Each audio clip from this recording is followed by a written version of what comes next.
Well, sun, sand, surf and snakes, they're all part of summer in Australia. Unfortunately, the number of reported snake bites increases in the warm weather, and urban sprawl encroaching on the snake's native habitat isn't helping either. Our reporter Stephanie March joins us now from Mornington, southeast of Melbourne. Stephanie, good morning. Don't tell me you've got some of those creatures in and around you at the moment, do you? Good morning, Virginia. I certainly do. I've got plenty of snakes around me at the moment. That's true. At this time of the year, people start getting out and about, and so do snakes. So I'm here with Barry Goldsmith, who's a professional snake catcher. Barry, thanks for joining us. No worries, Steph. Barry, what happens to snake numbers and behaviours at this time of year? Well, as the weather heats up, we see more snakes, obviously, coming into yards, and they just tend to get a little bit more active during the summer. People should really be aware on hot days and out in paddocks and things like that. Make sure they've got the shoes on, and just be aware because all over Australia now they're coming out. So I think. And what's this one we've got right here? This is a coastal carpet snake, very common, New South Wales, Queensland. You see them, and you see variations of these in all of the states. Actually, they're related to diamond pythons, which we get here in Victoria. And what are some of the other common... This one's obviously not dangerous, otherwise we wouldn't be playing with him the way we are. Not dangerous. What are some of the more dangerous ones that people might come across? I think we've got some over here we could have a look at. We've got some over there, but Australia-wide, probably the most common one that you would find would be the brown snake, which I don't have here, but I do have a little red-bellied black snake there. And he's only young, but they do get a lot bigger than that. They grow to about... 1.5 metres or something like that. And what's this one here? And this one in here is a copperhead. And what should people do if they come across a snake in their garden or in their home?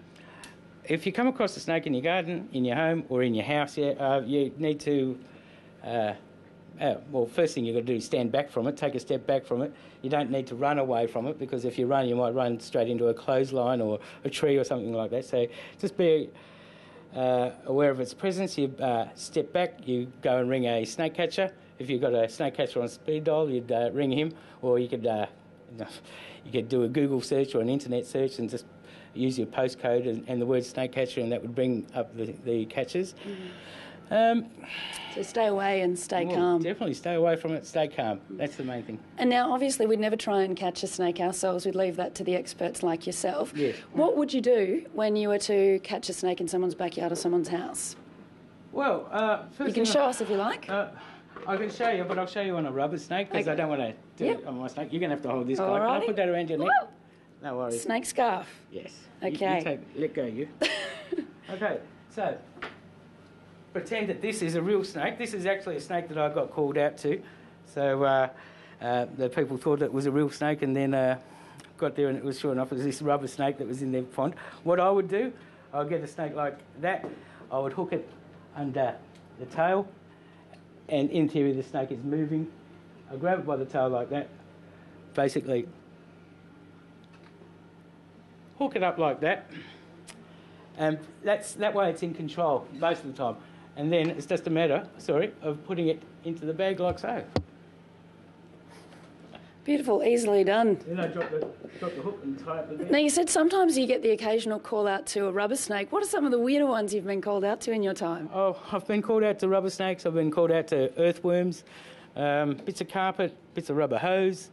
I've been...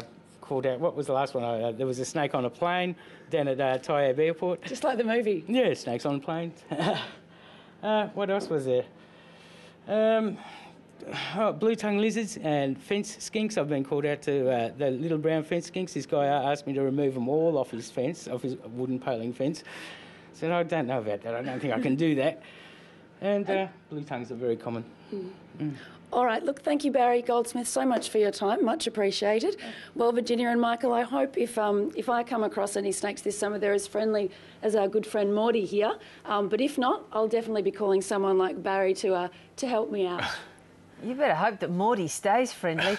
Stephanie, I would suggest that if ever anyone asks you again, may I put this around your neck, the answer to that is no. No, you may I thought not. I was going to bring him back to the studio so you could meet him, Virginia. Yeah, you love snakes. That's right. Bye-bye. Put him on the couch under the warm lights. No, thank you. Thanks so much, Stephanie March. She's brave. I just would have run shrieking from the room.